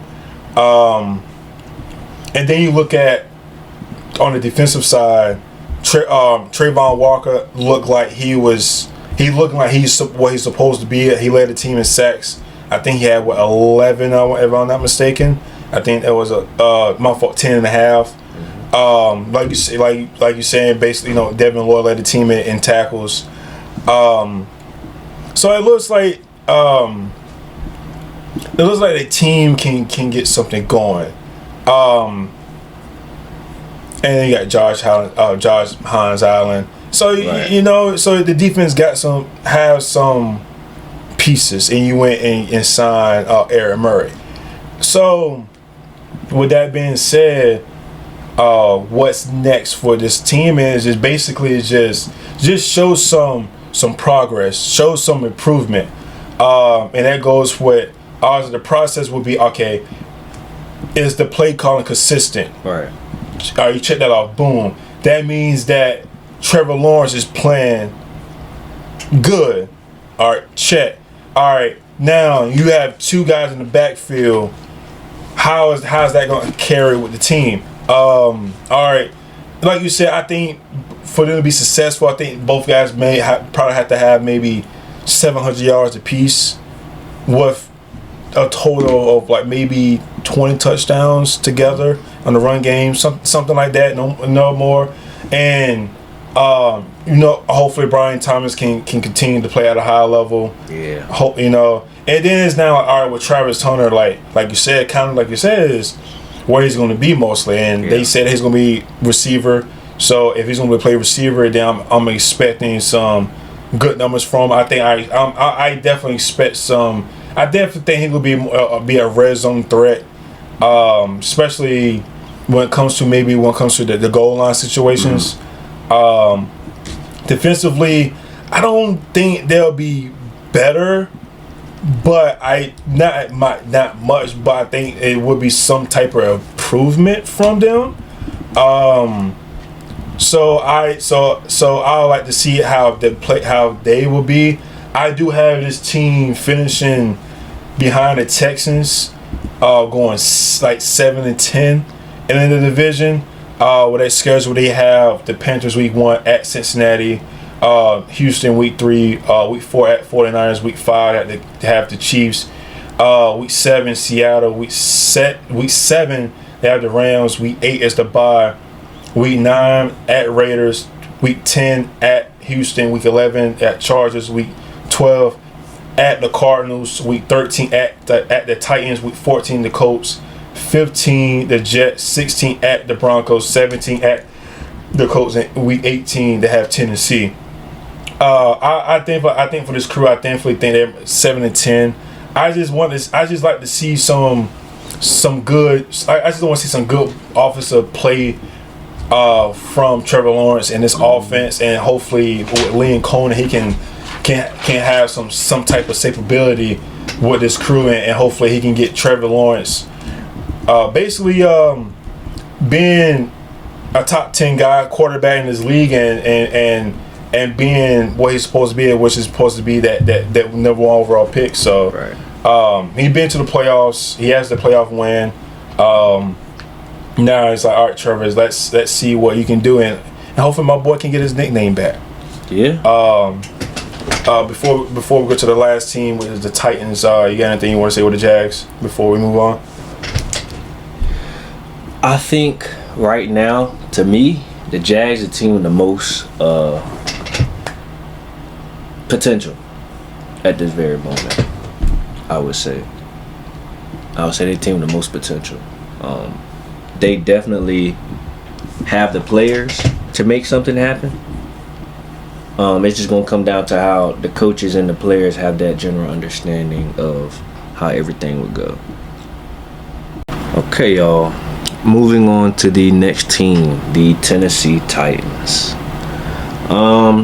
So starting off with this team, I'm not gonna lie to you. It was trash, dog. It was just trash all over the field. Trash on offense. And surprisingly, defensively, it wasn't all trash. It was some, I must say. They couldn't carry. But it was definitely was some hot ass flying around. Pause. But offense just couldn't keep up, man. That's really what it comes down to for the most part. They had some times where defense got their ass whooped, but most of the time it was just the offense couldn't keep up. Like if you go back and look at some of these games, you got 24-17 versus Chicago, 24-17 versus New York. You got 30-14. Most of these games, the Tennessee Titans really couldn't get over 20 points, and I think that is what also affected the overall flow of the game. Because if your offense ain't flowing and your defense just got to keep working the whole time, they're gonna get tired. That's gonna lead to the belt. I mean, and this defense wasn't really looked at as to be a top tier defense anyway, so I think it just kind of started with that, on top of having, new head coach and everything. With my boy Brian Callahan. So shout out to him. I think this season you do a little bit better. Last season you did deal with injuries. You had Will Levis only played 12 games. He went 190 for 301 passing attempts, 2,091 yards, 13 touchdowns, 12 picks, and he was sacked 41 times, which is tied for 7th and seventh worst. Let's say that.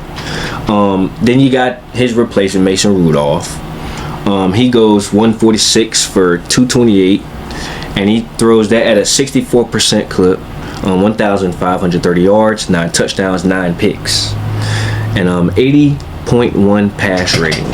Sacked 11 times in those 8 games. So pass attempts per game, they were 24th. They weren't the most confident in that, as we just heard. Their passing isn't really all that. On top of, you really didn't have that deep of a receiving core. I mean, really, mainly what you had at the time was mostly Calvin Ridley, if I'm being quite honest with you. You had Nick Westbrook and Okonkwo, but outside of that, I guess you could count Tyler Boyd. I mean, he had 390 yards in 16 games, but he ain't had no touchdowns.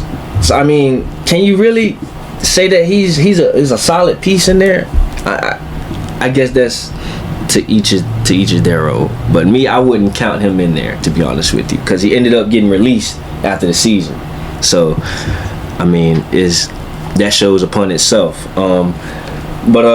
Yeah, the passing game was not it. They were worst in the NFL with 3.96 interception percentage.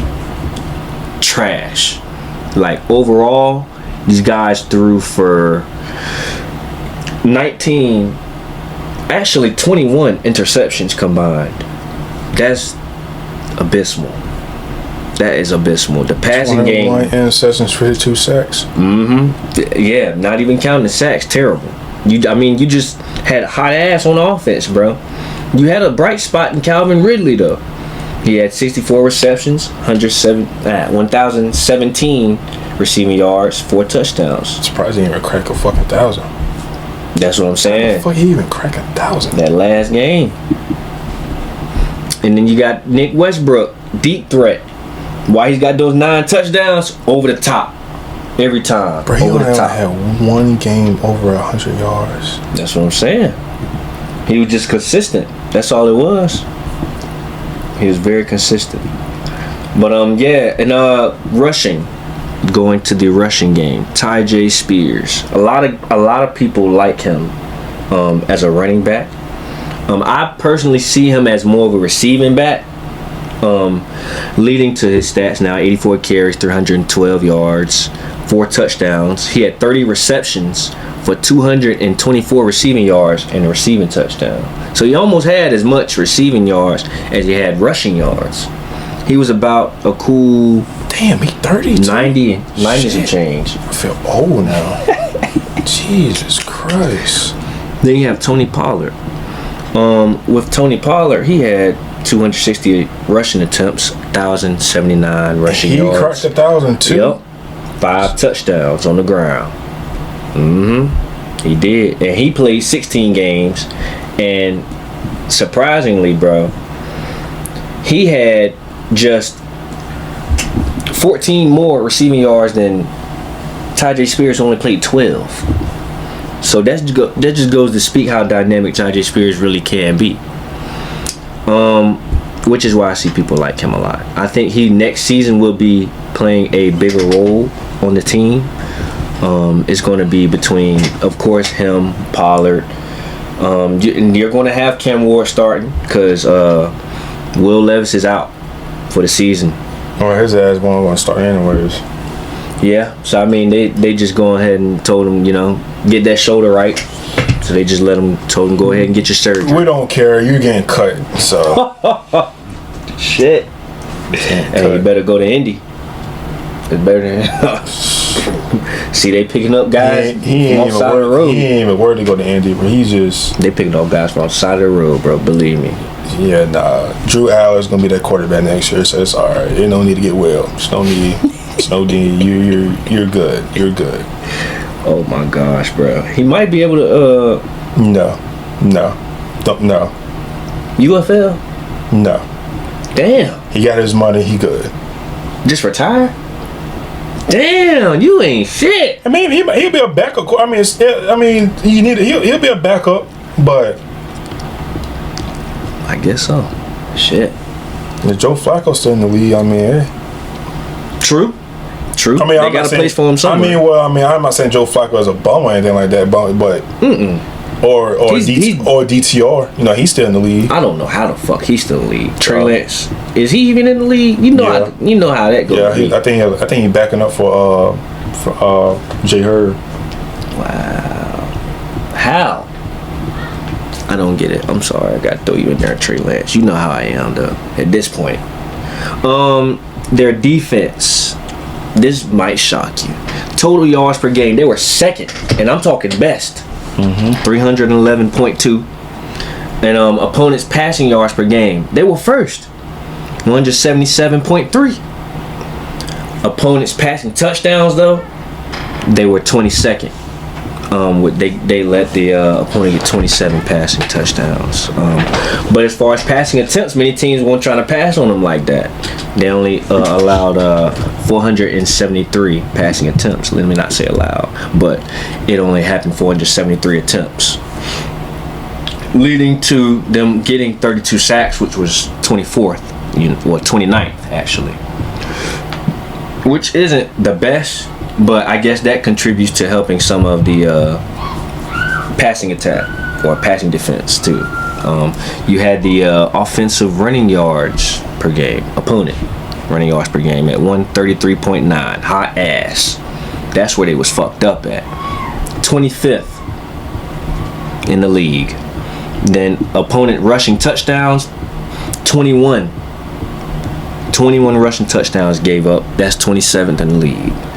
And then you gave up 18 20-plus yard runs. Jesus fucking Christ, dog. You just letting dudes run on you every single game for a 20 piece, which is bonkers, bro. That's 30th. You got 5 40-plus yard runs, which is tied for 32nd. So it really was a tale of two cities between the rushing defense and the passing defense. And I think this upcoming season, they will do better. Defensively, they added Draymond Jones from Seattle, Cody Barton from Denver. They had L'Jarius Sneed, but he's injured. You add Xavier Woods from Carolina. He's a free safety. Dude is a dog, I must say. You draft Marcus Harris in the 6th round. He's a corner. Kevin Winston Jr., 3rd rounder. You got him as a safety, backing up Amani Hooker. Then you have Oladejo, 2nd round. He's backing up Draymond Jones, left outside linebacker. You get Carlos Watkins from Dallas. So they tried to bolster up that defense, make it a little bit more sturdy, so to speak. I think this will be a better move for them. I like Cody Barton, bro. I think he's a good linebacker. At least minimum fill-in linebacker until you find your guy. Minimum of that. He's a good guy to have, though. Offensively, you got Cam Ward. You try to help him out with the O-line. I mean, you get Kevin Zeitler. You get Blake Hance from Jacksonville. Zeitler came from Detroit. You draft Jackson Slater in the 5th round. You get Dan Moore Jr. from Pittsburgh. He's a left tackle. Then you get Udo from New Orleans. He's also a left tackle. So you're trying to help lessen those sacks, which is what you really need to focus on for this rookie, because he could be a touchdown machine if you protect him correctly. We seen what he did in Miami. We know what he can do. In this next year coming up for him, I think with this receiving core, he can start something. I'm not gonna say they're gonna be great, but he can start something with them. You start with Calvin Ridley, of course, but then you got Tyler Lockett. He just came from Seattle. You get Van Jefferson. I guess he's more of a fill-in guy too. He's a vet. I'm not the most confident in him, but you pick him up. He's gonna help out. You get Aomanor in the 4th round. You draft him, and then you get Shamir. I'm not gonna pronounce his last name because I'm gonna butcher it. He get him in the 4th round also. He's a good receiver. And then, not to forget, Xavier Restrepo. He played in Miami too. So you got a guy that's got rapport already, or chemistry with Cam Ward. I think the offense is going to be mid, if not low level. So leading to this prediction that I have here, I have them going 4-13. I have them going 2-7 before the bye. Losses against Broncos, Rams, Colts, Texans, Cardinals, Raiders, Chargers. After the bye, 2-6. Losses against Texans, Seahawks, Jags, 49ers, Chiefs, Jags again. So 4-13 is where I had them ending up. Again, this year right here, this is just to get everybody acclimated. Y'all don't have to do nothing crazy. We're not expecting that of you right now. Even if you do got the number 1 pick, we're not expecting that off the rip.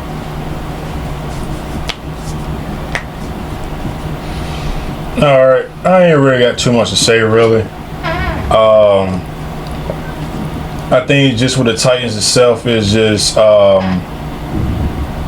they're basically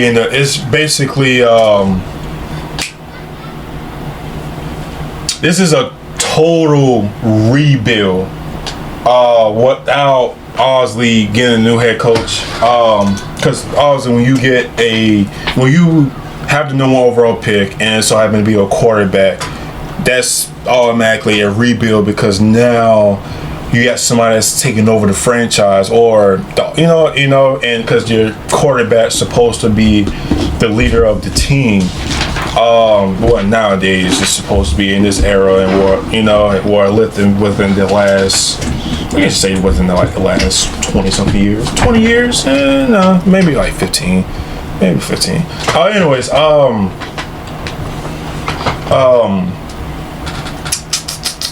can I say it?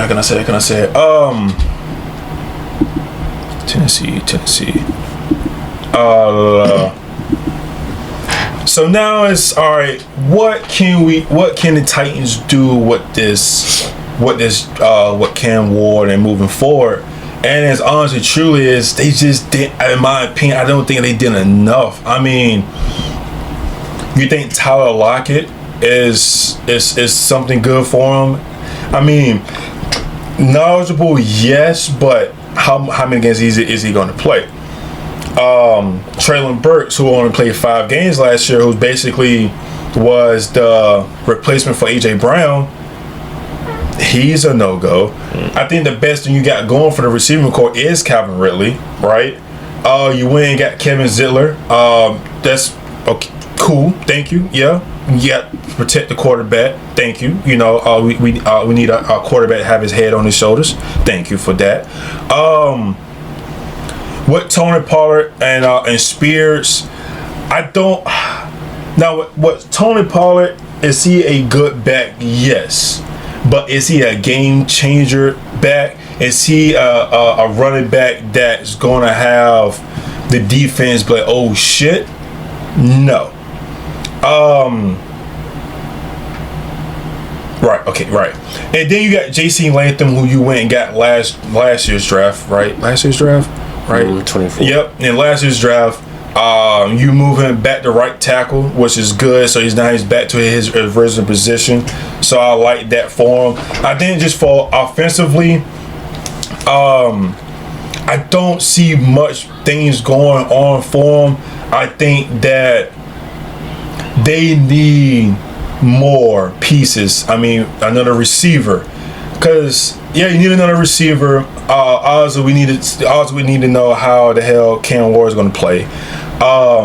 And Cam Ward is playing. And if he plays well, then all right. Now let's build. Also, got to build around him. Let's see what do he need, and then and kind of go from there. Defensively, you lose the guys. You lose Landry. I think they lose more. I think there was more decision they lost. You lose Landry. You lose damn, how do you say his name? Awazi. You lose Jerome Baker. So you lose some guys. You lose some guys on the defensive side. And I think now it's like, all right. And next, it depends on how the defense goes. Like you said with the stats, they don't have to fill in. They won't have to fill in what was gone. Like you said, they went and got Cody Barton. I like that. You got Jeffrey Simmons, good. Sebastian Joseph Day, it's good. He's a decent end. You still got Janari Sneed, Missouri Woods. So you got some positive things going on the defensive side. Now I see where it goes from there. Looking at the schedule, it's tough. Yeah, week 1 at Denver, week 2 Rams, week 3 Colts, week 4 at Houston, week 5 at Cardinals, week 6 at the Raiders, week 7 the Patriots. We play these motherfuckers again? You tired of them, man? I need to get my get back for that damn game we had for them last year. Yeah, y'all lost in overtime. Damn. 20-17. How's it feel, man? Shut up. You get to get back, man. Yeah, but Drake May made an awesome play, and that was probably the last good game I had from Ramondre Stevenson. But anyways, week 7 the Patriots, week 8 at Colts, week 9 the Chargers, week 10 is the bye, week 11 Houston, week 12 Seattle, week 13 the Jags, week 14 at Cleveland, week 15 the Niners, week 16 Kansas City, week 17 at New Orleans, and week 18 at Jags. You see, you had them going what? 4-13. 5-12. 5-12. Yeah. I just don't think. I don't think this is enough. They're going to have a top 5 pick, top 3 pick next year.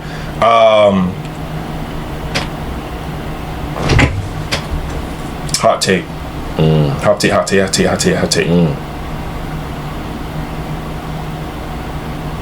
Jeremiah Smith is going to go to the Titans next year from Ohio State.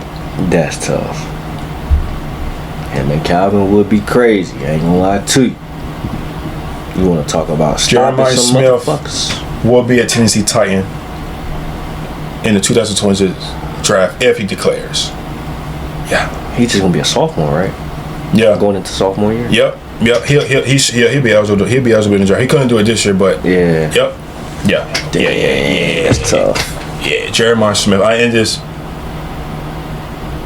Damn. See that? I don't know, man. They already done drafted hella receivers, though, man. Pick one up. Free agency. Technically free agency for them. Yeah.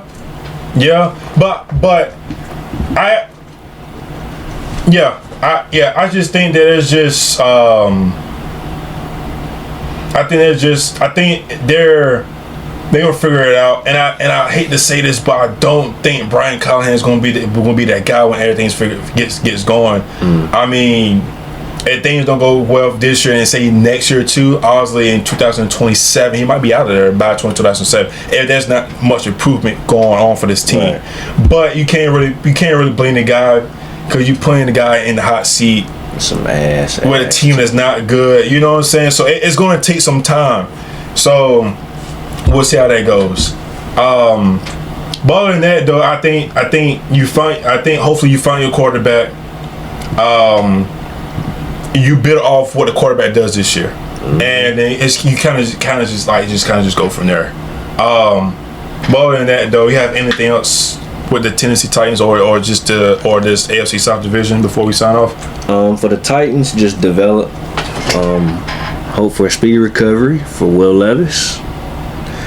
And all the young guys just eat, man, throughout the whole division, man. Young boys step up. It's y'all's time. These older guys, man, these greats are starting to fade out. With time, of course. Mm-hmm. So y'all better start getting ready now. Getting right. So when they leave, you step up, take their spot. Team go up. That's about it. Alright, oh damn, I don't know why I did that. Next week.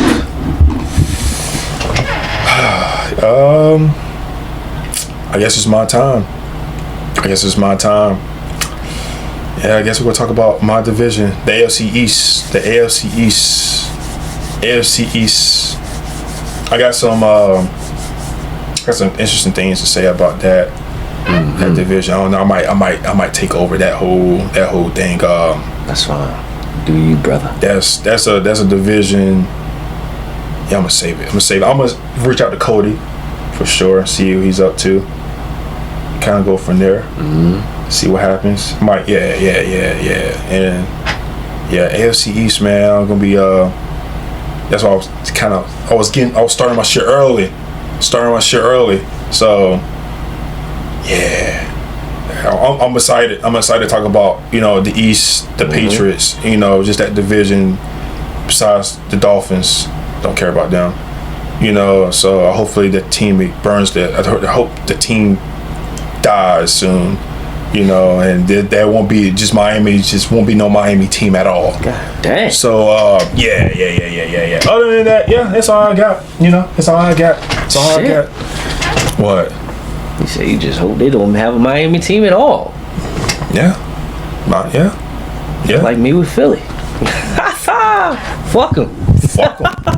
Fuck him. Fuck Tua, Tyreek, all them bum bitches. Besides, oh my God, my boy got drafted there. So who did? Fucking shit.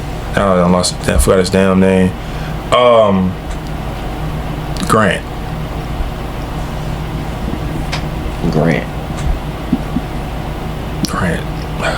Oh, on the Dolphins. Okay. I'll tell you in a second. Your boy Grant.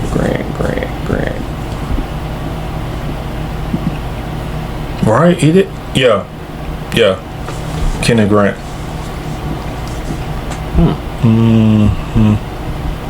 Yeah. He got drafted by the enemy. Yeah, defensive end. He got drafted by the enemy. Yeah, man. You gotta support him now. He can. Oh yeah. No, he'll enemy now. Fuck. Damn. Yep. You can't turn on your boy like that. Yeah, enemy, man. You go to the Dolphins, you're enemy. Wow. So it's fuck Michigan now. Damn, fuck Michigan. It's fuck him. Damn, man. You see how you do you, man? It's fucked up. He went to the enemy, man. I mean, it's not by his choice, but sorry. But anyways,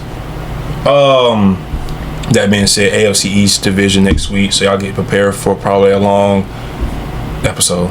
So yeah.